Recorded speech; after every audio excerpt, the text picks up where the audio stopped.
Добре дојдовте во новата година, но и добре дојдовте во новата епизода на Хоризонт Телма.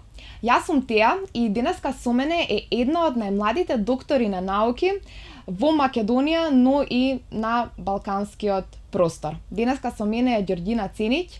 Ѓорѓина, ти благодарам што си денеска тука со мене и што ќе имаме малку време да поразговараме. Благодарам за поканата и за интересот. Баш ми е мило што сум тука.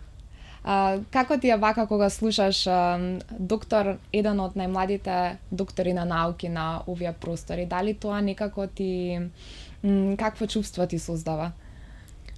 Па мене тоа не ми е од големо значење. Мислам, самата титула за мене не е нешто важно, не е нешто кон што активно сум се стремела да го постигнам. Меѓутоа, на луѓето очигледно им дава некоја, не знам... Дали може на луѓето им дава некоја неверување, бидејќи на вистина, јас во најавата споменав, ти имаш само 26 години, а веќе си доктор на науки, и тоа ни малку ни повеќе имаш докторат кој што е поврзан со вештачката интелигенција. Може би затоа има некое неверување кога луѓето ќе го слушнат тој факт за тебе. Може би, но за мене тоа вака не е некој огромен успех, не е дека јас кој знае колку брзо сум го завршила докторатот. Мислам, сум го завршила може би неколку месеци порано од тоа што било предвидено, но тоа што сум докторирала млада е повеќе резултат на тоа што мислам сум учела континуирано, не сум правила паузи помеѓу основен факултет, магистарски и слично. И мислам дека со оглед на тоа што постојано сум била најмлада во генерацијата, ми било логично дека ќе докторирам порано, така што не е некое изненадување за мене. Така, Ева, јас сакам да почнеме од почеток, бидејќи спомена дека си била од секогаш една од најмладите, па и најмлада во твојата генерација. Како започна, не знам, Ева, кога почна со основно училиште, што најмногу те влечеше уште како мала? Па најмногу ме влечеше математиката и мислам, јас уште пред да почнам со школа знаев да соберам, да множам такви некои едноставни операции, што ги учевме, да речеме прво, второ одделение. Додека другите работи не ми беа толку развиени, не знаев да читам кој знае колку добро и во општествените науки не сум се сноѓала кој знае колку добро, само математиката ми лежала малку подобро од останатите. Меѓутоа, тоа резултираше во мене да ми е досадно на училиште. Да... Ова зборуваш за на почеток? На почетокот, првото одделение, например. Јас на почетокот имав многу ентузијазам, сакав да се покажам, сакав да одговарам на прашања и сега учителката нормално ќе им даде шанса на сите ученици и на некои им треба повеќе време да размислат, да се вклопат. Јас немав многу трпение, ако праша некое прашање колку е 2 плюс 2, јас од последна клупа мафтам вака, мене прашајте ме, мене. И она нормално им дава шанса на останатите, ме чека и јас после неколку месеци почнав така да губам желба да се вклучувам во дискусии, си седев, си кјутев и така станав малку поповлечена и мислам дека учителката тоа го забележала и не спомнала ништо никому, ниту јас сум спомнала дека така сум се чувствувала, меѓутоа по крајот на првото одделение она предложила на наставнички совет јас да преминам директно во трето одделение. И јас не знаев ништо за ова, јас бев на распуст.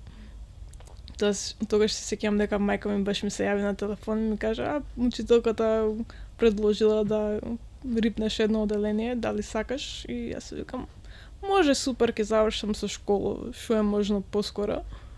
Тоа ти беше важно во тој момент, дека ќе завршиш побрзо и дека конечно ќе имам некои задачи кои што ќе ме предизвикуваат повеќе. Па да, ја искрено не ни размислив толку како тоа ќе се одрази на мојот живот понатаму. Мајка ми ме праша дали си загрижена дека ќе ги оставиш другарчињата, пријателствата. Јас си викам Не, мислам веројатно ќе продолжиме да се дружиме без разлика на тие работи и едноставно не го зема во предвид многу. Не ти менуваше тоа дека ќе си во поголемо оделение, едно оделение ќе прескокнеш и понатаму што се случи, еве, ти си, еве, трето оделение, ние почнуваме нели од твоето самото почеток на самото твое образование.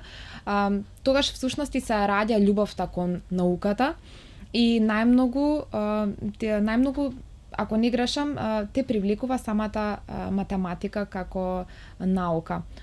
Од каде ја најде љубовта? Мислам, од каде произлезе толку многу да те влече, што за тебе беше интересно, а другите не можаа да го согледаат, бидејќи реално ако зборуваме, еве јас од мене ќе спомнам, мене математиката од секогаш ми било нешто кое што било тешко или можеби не би било толку многу интересно и сум пронаоѓала интерес во некои работи, еве например во општествените науки. Но некој за да навлезе баш во науката треба навистина да ја сака и од срце да ја разбира. Така да како почна сета таа љубов кон математиката и дали одеше на надпревари, како понатаму средното училиште, на факултет, како избра што да студираш? Па љубовта кон математиката се разви постепено.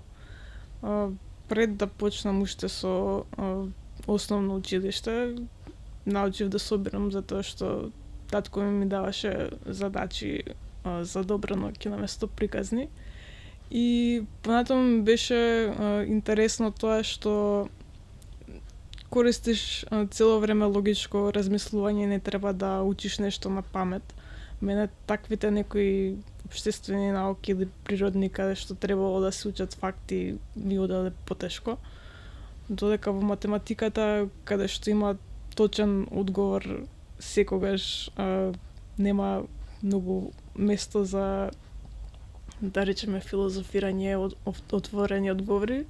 Мислам дека таквите работи ми лежат подобро каде што има конкретно решение, а не многу простор за да речеме отворени прашања. Дали затоа што сигурно имало например некои твои врсници кои што исто така ги интересирала математика, но со текот на времето, во текот на твоето образование, еве во основно, па понатаму во средно и еве до факултет, дали почна некако да се одвојуваш од твоите врсници во тоа колку ја имаш љубовта кон самата наука и кон самата математика? Дали го чувствуваше тоа или некако беше внесена во самиот тој процес да научиш, да осознаеш, да ја владееш материјата, што всушност и не ни забележуваше дека можеби поразлично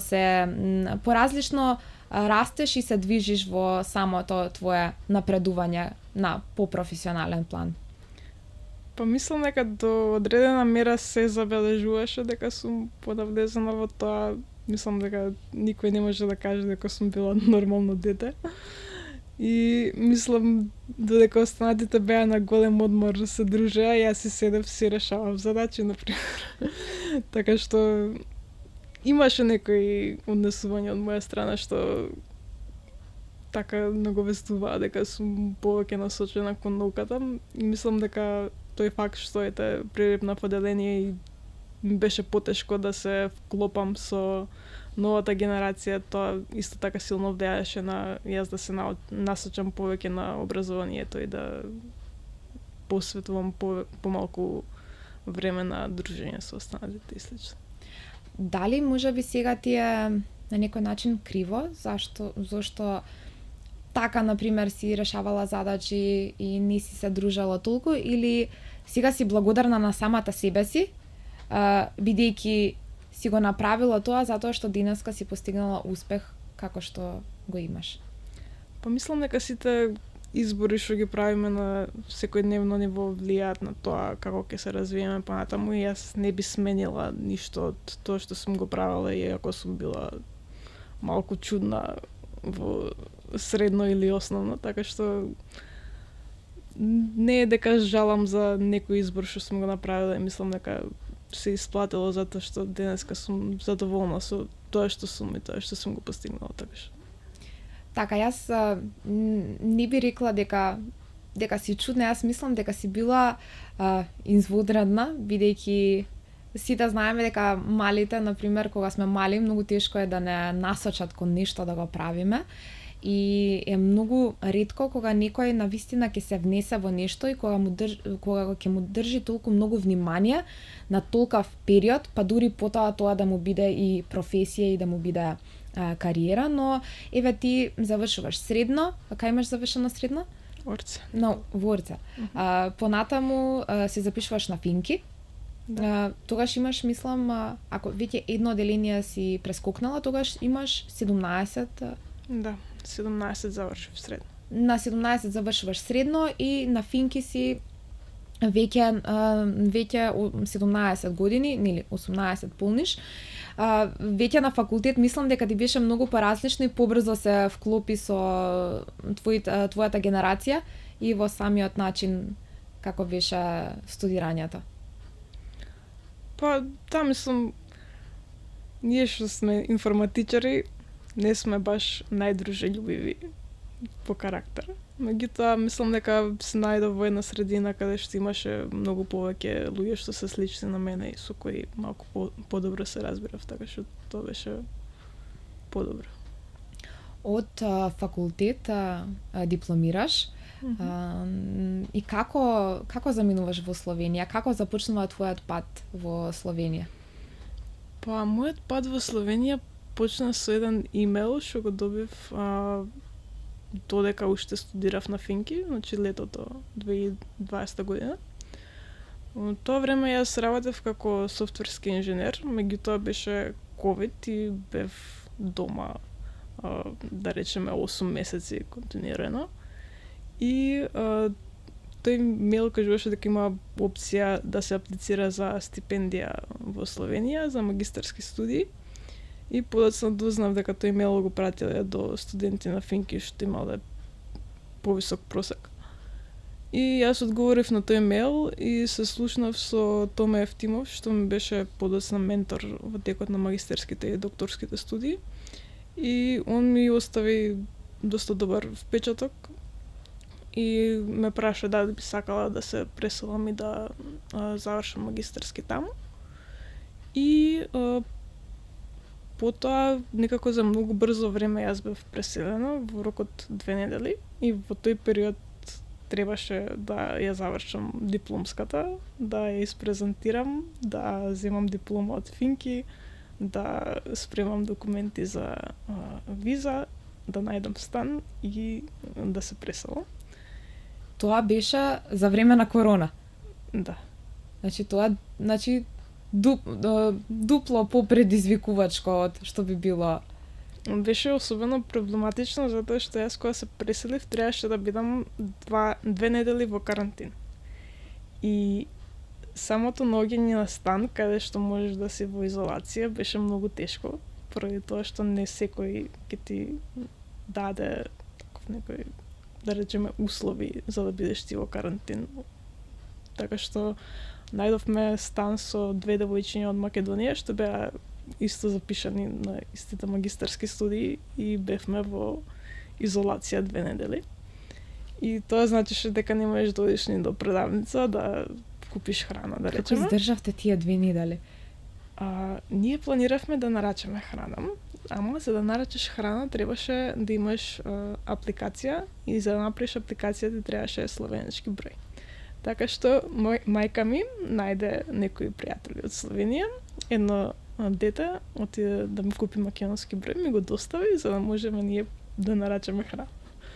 Така што за тие 2 недели мислам дека како 2 години ви биле колку работи сте требале да направите, но сепак си имала луѓе околу тебе, некои познаници, девојчиња, пријателки кои што заминале со тебе во Словенија, но сепак била нова средина. Јазикот си уште претпоставувам дека не сте го знаеле. И еве од тука прашањето, магистерските студии ти трајаат 1-2 години? 2 години. 2 години. Каков беше тој период за тебе? Дали ти беше посветена само на магистерските студии?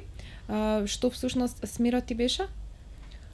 Смерот е информатички и комуникацијски технологии. Така, како ти беше самиот тој период? Дали студираше, мислам дали учеше само тие 2 години или дали во меѓувремено нешто работеше, се надоградуваше, истражуваше?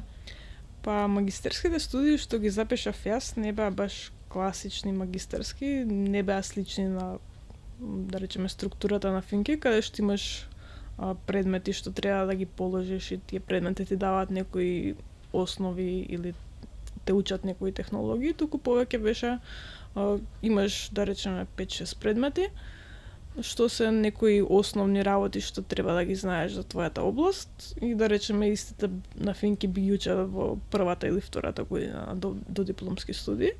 Меѓутоа фокусот на магистерските и докторските студии беше истражувањето.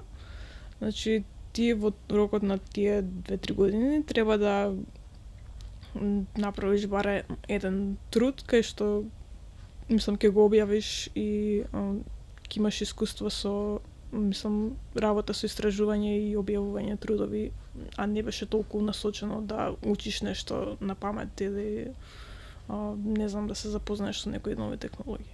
Така всушност магистерските студии ве подготвува за докторските случаи во случај да ги запишеш. Како ви беше тој период еве за тебе? Дали тогаш, бидејќи ти тогаш и немаше представа дека ќе имаш можност да запишеш докторски студии, каков беше периодот кога истражуваше, што најмногу те привлече и кој дел најмногу го опфаќаше кога еве за твојот прв научен труд, например, еве досега колку научни труда имаш напишано?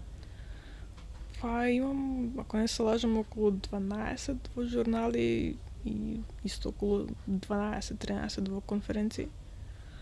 На почетокот за време на магистерските студии се уште беше ковид и поголемиот дел од магистерските студии јас ги поминав во тој стан и не смеевме многу да излегуваме, да се дружиме, така што јас во науката најдов еден вид на излез и целосно се посветив на неа во рокот тие 2 години. И мислам, работа во областа на машинско учење, применето во доменот на исхрана, односно развивав некои методи за анализа на научни трудови што се од доменот на исхраната. И тогаш всушност открив дека тоа ми е многу интересно и дека тоа би можела да го правам цел живот, да речем. Што поточно значи тоа во начинот на истражување во делот на исхраната? Можеш малку поопширно да... Па, моите магистерски студии беа насочени кон излекување на некое знаење од научни истражувања. Пример, се прават научни истражувања како влијае некоја храна на развојот на некоја болест. И сега таквите истражувања излегуваат илјадници секоја година, меѓутоа доста тешко од целото тоа да се следи. И идејата беше да имаме автоматски системи што даден кој земат инпут труд, каде што се опишува како влијае храната на таа болест и системот треба да извлече за која болест се работи, која храна и дали има, например, позитивна или негативна релација. И целта е тоа да се чува во некои бази, каде што, например, лекар, ако не е запознаен со нешто, ќе може на брзина да си види што може да препорача на некој пациент да конзумира, ако му треба, не знам, лек за некоја болест. Значи, ти тука преку машинското учење, всушност, си собирала податоци за оваа конкретна тема, но на начин кој што еве, например, ние како корисници на тие информации, тоа не го гледаме.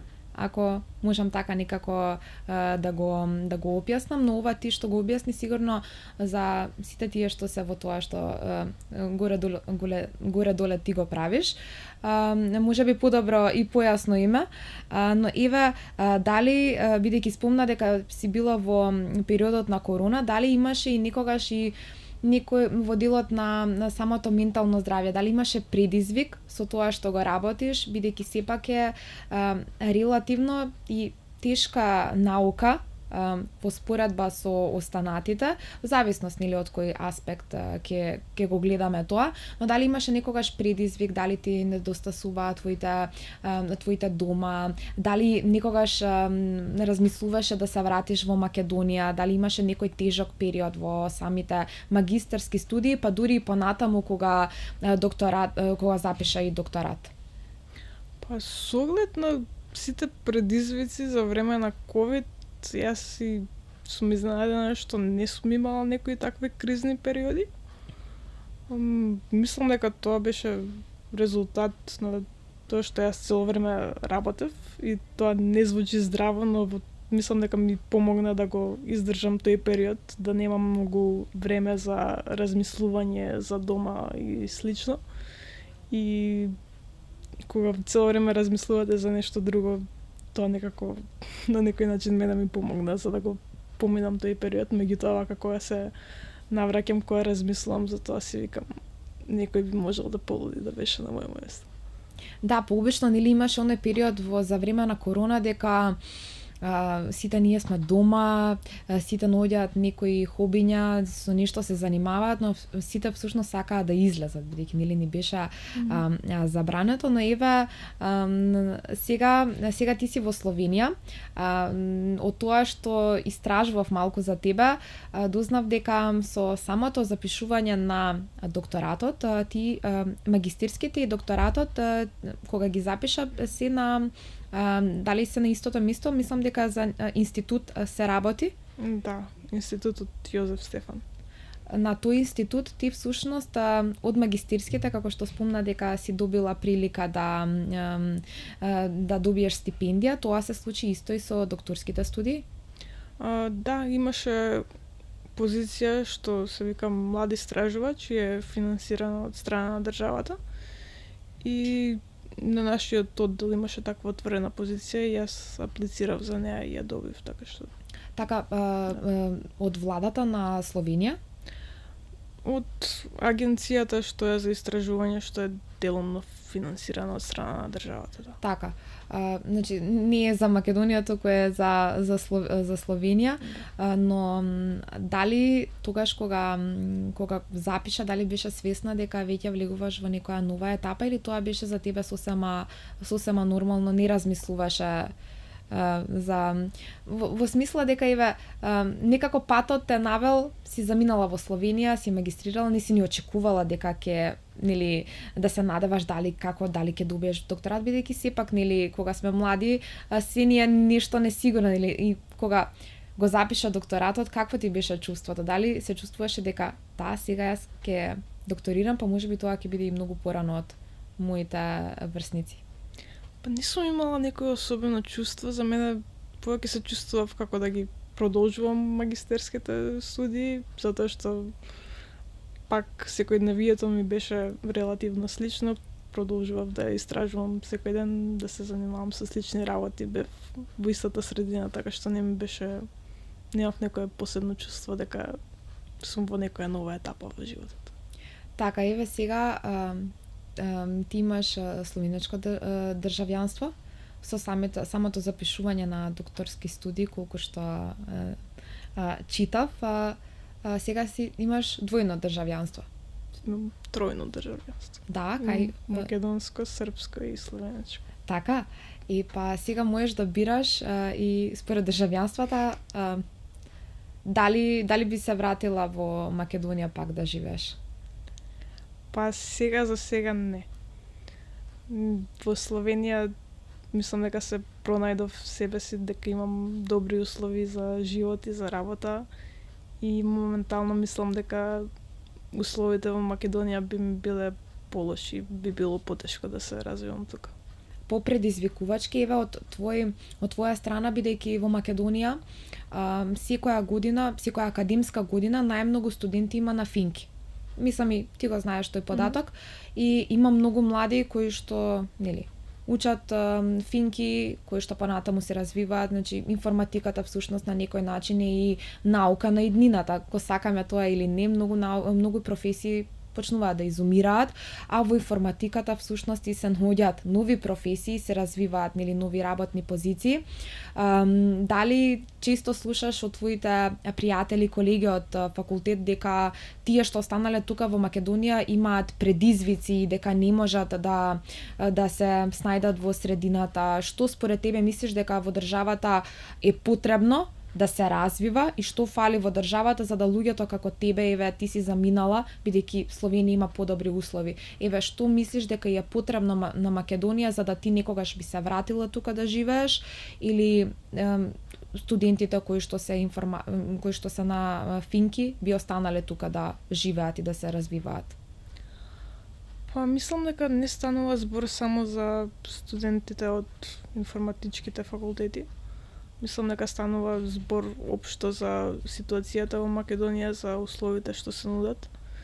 И како што гледам, не заменуваат само IT студентите, туку голем дел други студенти. И мислам дека ако зборуваме конкретно за мојата професија, за истражување, во Македонија има многу помалку финанси, помалку отворени позиции. Ретко добиваш позиција каде што можеш целосно да се занимаваш со истражување, да имаш слобода во тоа што ќе го истражуваш. Обично се врзани или со предавања на факултет или нешто така што самото тоа што ти вложуваш поголем дел од времето во предавање, интеракција со студенти, веќе не ти останува многу енергија и време да се вложуваш дополнително во истражување. Така што мислам дека тоа е потешкотија тука. Но гледано и надвор од професионалните услови, мислам дека условите за живот се подобри во Словенија. Мислам дека културата е на малку повисоко ниво, луѓето повеќе се грижат за животната средина, за своето здравје, активни се од најмлада до најстара возраст. И така некако Словенија нуди некој добар баланс помеѓу, да речеме, квалитетот на животот и условите за работа. И истовремено словенците се некако послични со нас, се некоја средина помеѓу Македонија и европските земји, како Германија и Австрија, поблиски ни се со културата, така што и тоа доста помага да се вклопиме таму. Ги спомна европските земји, еве кај се гледаш ти за 5, можеби 10 години, дали се гледаш во Словенија или можеби се гледаш некаде во Европа, мислам на западот, или некаде можеби Америка, Канада, Австралија? Па тоа е доста тешко прашање за мене, пошто јас обично не планирам долгорочно. Најдобрите одлуки во животот ми биле тие што се најнепромислени, најизбрзани. Моментално останувам во Словенија, но сум отворена и за други земји доколку ми се пружи некоја добра прилика. Меѓутоа, дури би одела надвор неколку години, па би се вратила, така што сум отворена за секаква комбинација. Така, јас спомнав Австралија. Мислам дека Јапонија не ја спомнав, но еве сега ќе ја спомнам.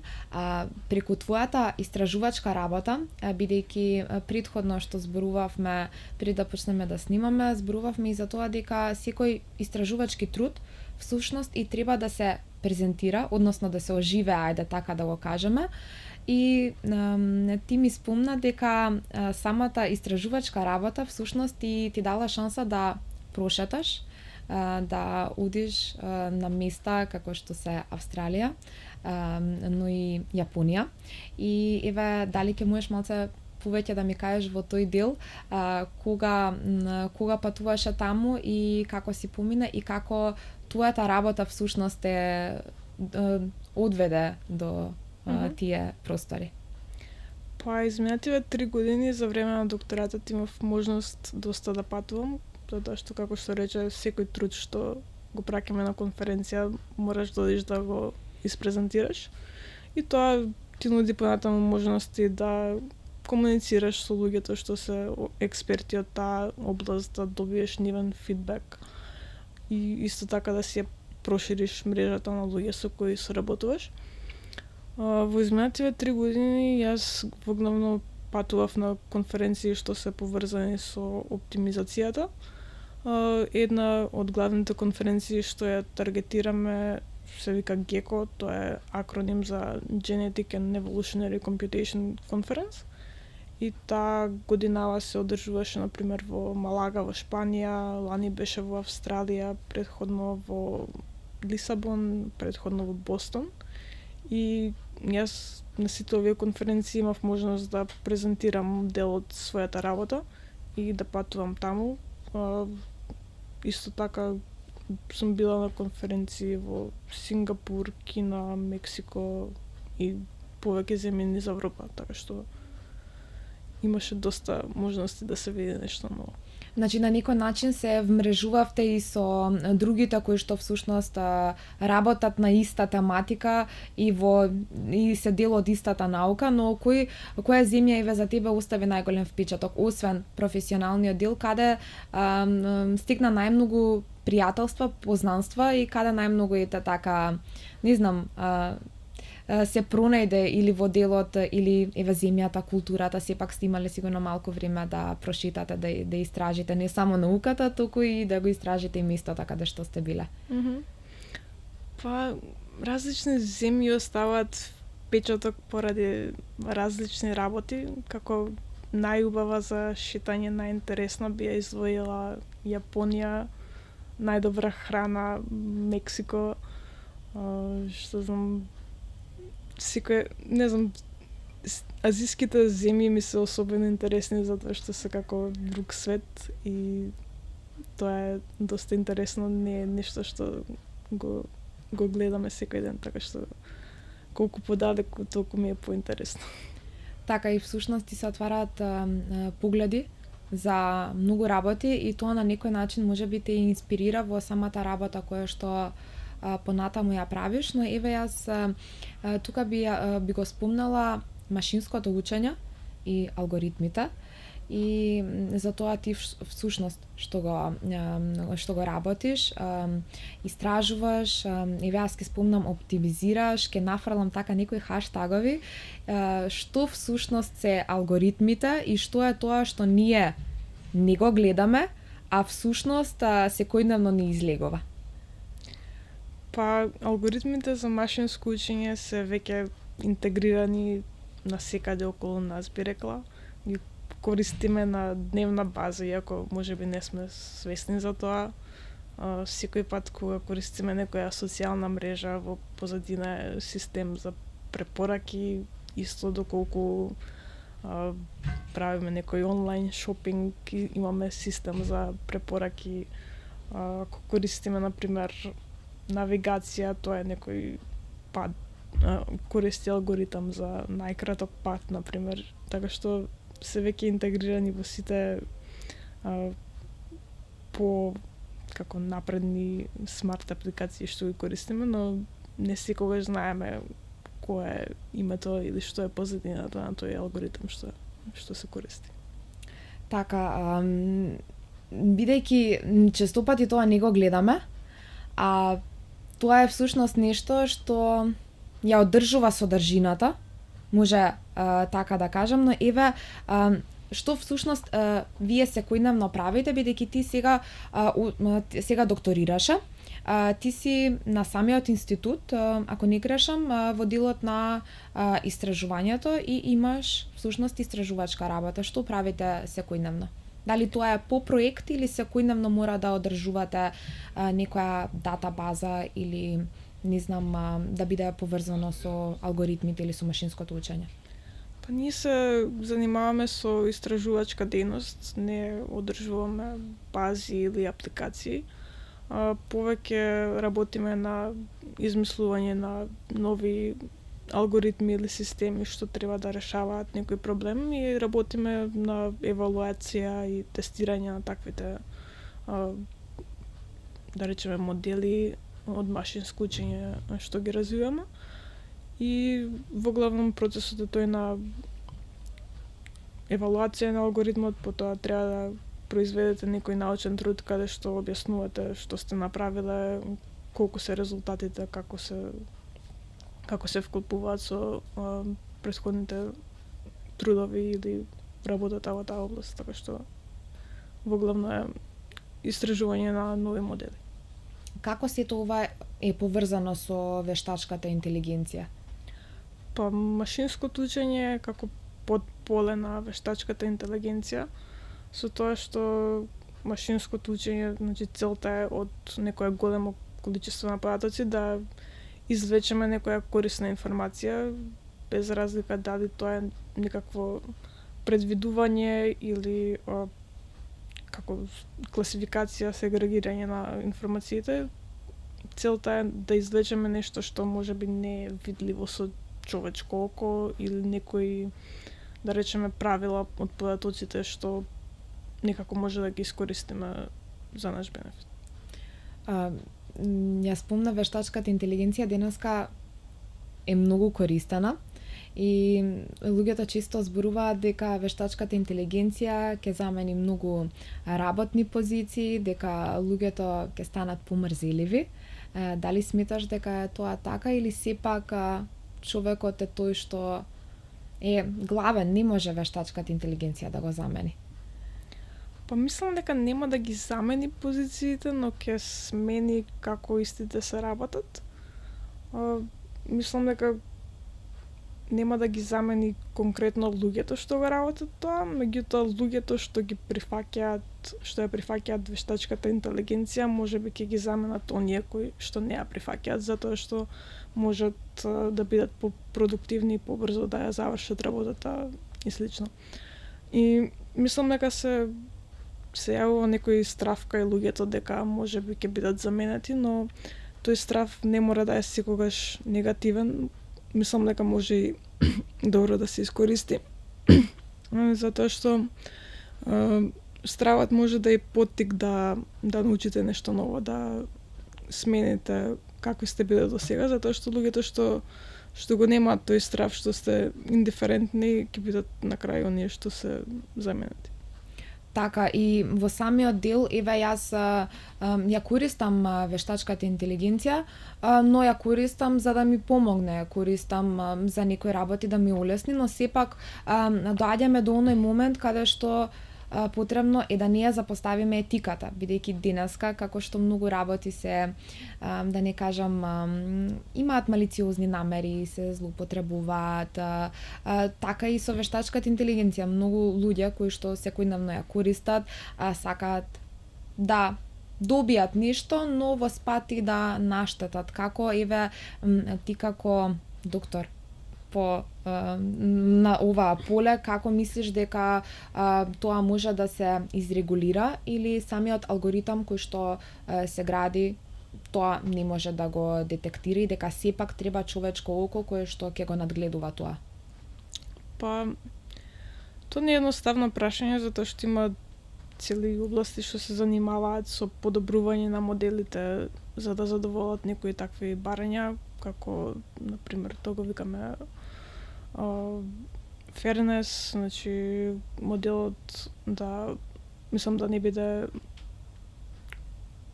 biased, како да речем. Така, да, biased, така и најчесто го објаснуваат. Да.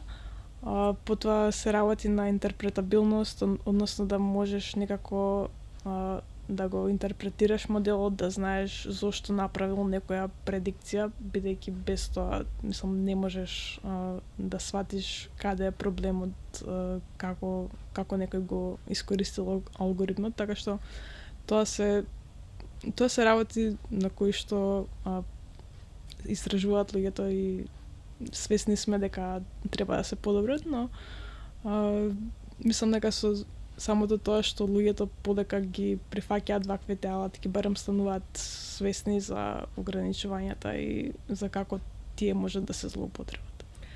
Еве, ќе направиме некоја компарација со Словенија и со Македонија. Дали, еве, од твоја гледна точка, дали сметаш дека во Македонија, еве, почнува да се користи вештачката интелигенција и дали се користи можеби на вистински начин или како еве од твоја страна луѓето ја доживуваат вештачката интелигенција, барем тука во Македонија, дали како нешто од што треба да се плашат или веќе ја користат секојдневно?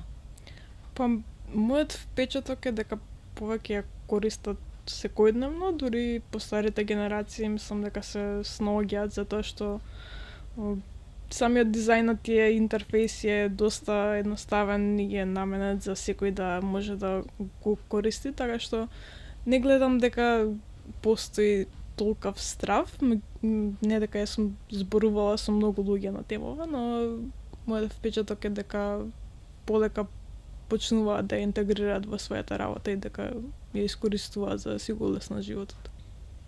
Ќе се навратам на тоа дека имаш само 26 години и ти навистина си искрумна кога ќе кажеш дека јас ова што го работам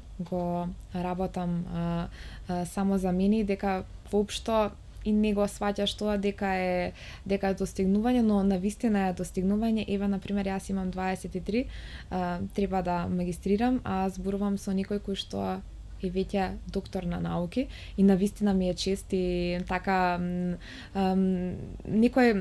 мислам дека можам да научам многу од тоа со каква смиреност и со какво размислување нели говориш.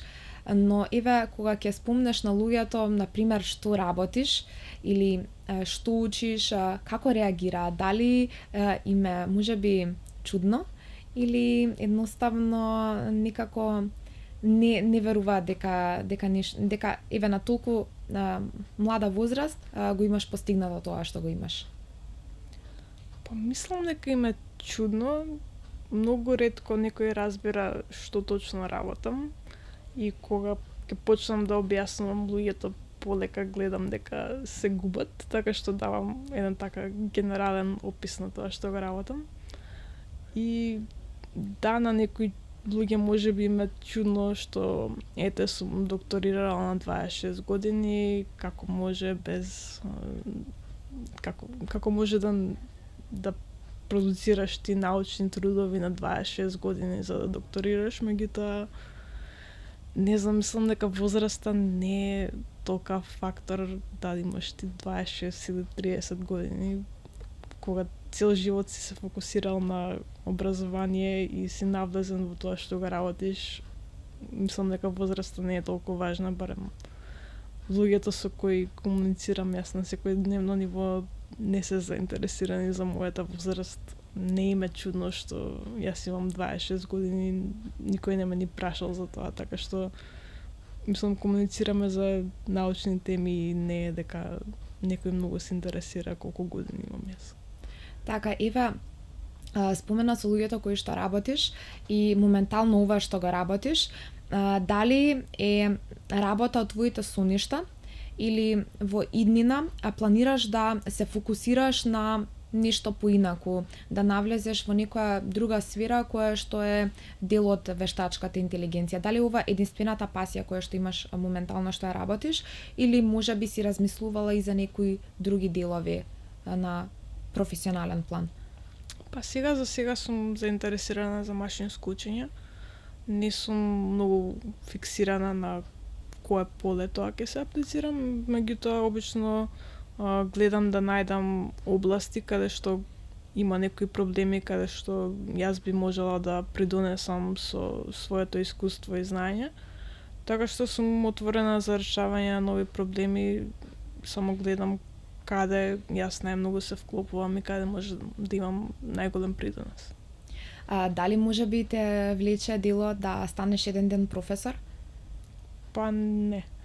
За сега не ме влече многу тој дел, затоа што некако никогаш не сум била заинтересирана за предавање.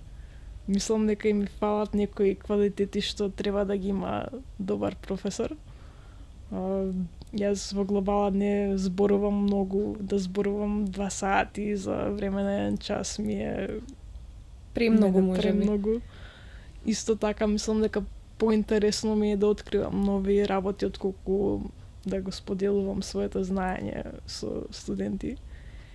И мислам дека кога веќе гледам дека така се чувствувам, не би било фер јас да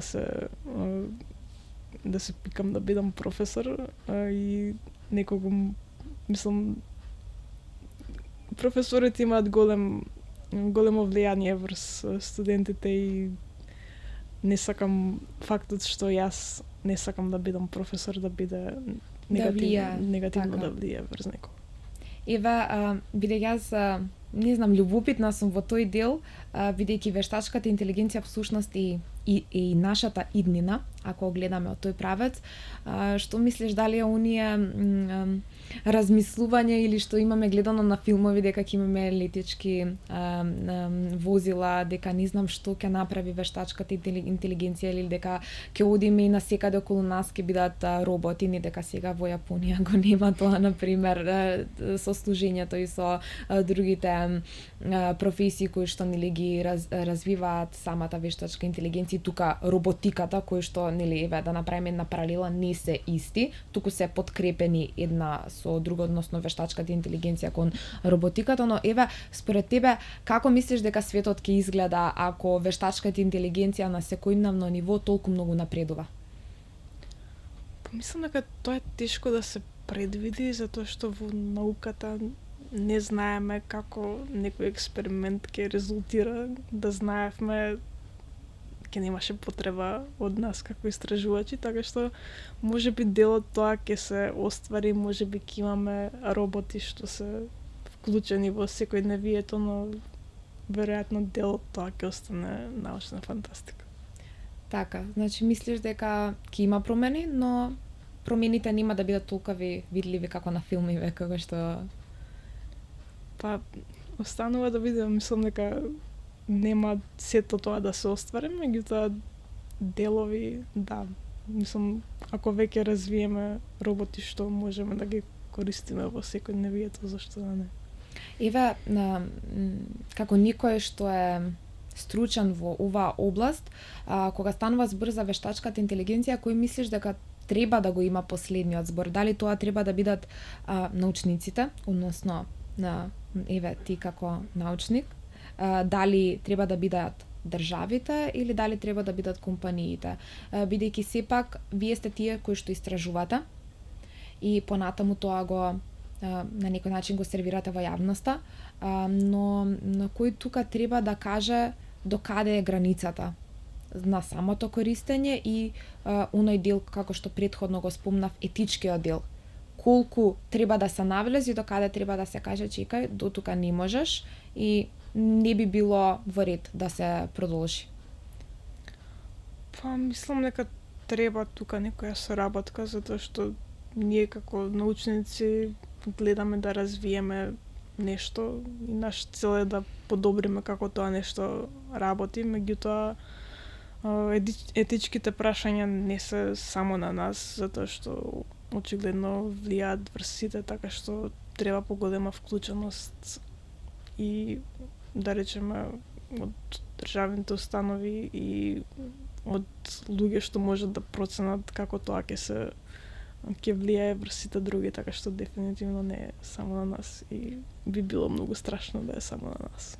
Така би требало некоја соработка. Еве мене ми текна во момент, бидејќи спомнавме дека во Македонија за многу работи треба услови и треба многу работи да се променат. Дали мислиш дека со вештачка интелигенција можеби би изгенерирале подобра држава или тоа никако не би било можно? За жал, мислам дека сме до таа точка каде што било што би помогнало. Не мислам дека одговорот треба да го бараме во вештачката интелигенција. Мислам дека сепак тоа се некои човечки ресурси што се потребни во моментов, но не знам. Тешко прашање. Јас сум си го размислувала и сега ми текна и викам дали можеме, бидејќи ние како млади нели треба да бидеме оние кои што се двигатели на проблемите, и сега ми текна на вештачка интелигенција, сигурно некој му текнало Македонија, дали може со вештачка интелигенција да ги подобриме ситуациите, но сепак тоа е нешто кое што на кое што мора сите ние да работиме. Еве уште пред крај, бидејќи би привршувале, сакав да те прашам во делот на тоа како мислиш дека младите денеска ја користат вештачката интелигенција и дали се свесни што се крие позади тоа, по самите социјални мрежи кои што се користат и кои што веќе имаат имплементирано во нив, ако не сум грешка, вештачка интелигенција, и во самите алатки кои што се достапни од ChatGPT до Google Notebook. Дали младите се свесни денеска што е всушност вештачката интелигенција или така ја користат и понекогаш не се всушност и многу разумни во тој дел? Мислам дека се свесни што може постигнат, барем дел од тоа што може да го постигнат со вештачката интелигенција, станува се појасно, меѓутоа како целото тоа функционира во позадина, мислам дека голем дел од луѓето не се свесни и поентата е дека не мора да бидат целосно свесни, затоа што треба да си навистина технички спремен и навлезен во вештачката интелигенција за да ги разбереш сите детали, меѓутоа мислам дека целта е да знаеш да ја користиш и како да ја користиш во твоја полза и од друга страна да си барем свесен како некој друг може да ја искористи злонамерно, за да бидеш свесен и за предизвиците и дека не секој би го користил тоа на начин како што го користиш ти. Бидејќи си уште од најмала возраст си знаела и си верувала дека има нешто што ќе те движи во иднина, многу посилно од тоа што во моментот си била свесна, што имаш да им порачаш на младите, односно на нашата генерација, на постарите или на она многу помладата публика, која некогаш во иднина ќе има прилика или може некако ќе стигне овој разговор до нив, мотивација да се пронајдат, како да веруваат во себе и како да бидат истрени во тоа што го прават. Мислам дека тие се квалитети што треба да ги развиеш самостојно. Мислам дека треба да не се плашиш да бидеш свој, да не се грижиш премногу што мислат останатите за тебе, да не се плашиш од некои предрасуди и слично. Мислам дека тоа е најважно за да се изградите како личност и да не бидете исти како сите останати. И на крај мислам дека сето тоа што е уникатно за вас, сето тоа што го правите надвор од училиштето, од работата е она што на крај ќе ве издигне од толпата, барем јас така сум била воспитувана. И не знам, мислам дека е прилично важно да работите на себе, на таа самодоверба и да не се плашите од предизвици, но и од мислењата на другите. Ти благодарам, Џина, многу. Мене ми беше преубаво додека зборувавме и отворивме некои теми, но и ти даде некои погледи кои што навистина се вредни за размислување, но и за можеби понатамошен разговор во иднина. Ти посакувам многу успех во тоа што го работиш. Се надевам дека еден ден, дека со гордост ќе кажеме дека Ѓорѓина од Македонија и еве со твоите други две државјанства, но Ѓорѓина од Македонија постигнала светски успех. Јас мислам дека и сега си светски успех на овие простори, дека тоа можеби да би се уважило малку повеќе од страна на државата, тогаш и младите можеби би се размислиле и би останале тука. За жал, нашата држава понекогаш и греши и не знае како да задржи мултиталенти, како што си ти, и затоа такви мултиталенти за жал не заменуваат во странство, но ти си во некое поле кое што се развива и не само за Македонија, туку и за целиот свет, па можеме барем тој фидбек да го добиеме од тебе, но уште еднаш многу ми беше драго што позборувавме денеска. Мене исто, фала за поканата. Тоа беше се за ова епизода. Се надевам дека слушавте и во ист момент и размислувавте за тоа дали вештачката интелигенција може да не замени и што е всушност вештачката интелигенција. Но и сигурно размислувавте дека треба уште денеска да почнете да ги следите вашите соништа и како што кажа Джина, да не размислувате многу што мислат другите, туку да се фокусирате само на вашиот пат. Тоа беше се за ова епизода. Останете и гледајте Хоризонт Илма.